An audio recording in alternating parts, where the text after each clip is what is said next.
আসসালামু আলাইকুম। আপনারা সব ভালো আছেন আশা করি। আজকে আমরা দেখব সানমাইকা কীভাবে প্লাইবোর্ডের সঙ্গে সেটিং করানো যায়।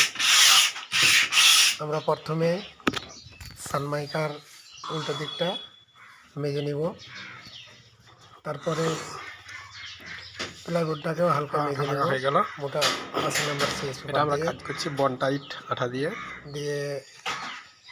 আঠা লাগিয়ে নেব। এবার ওরা তারপরে সানমাইকা মেজে নিব দিয়ে 2-4 বার দেবে দিব। এটা তো আঠা হয়ে লাগা হয়ে গেল।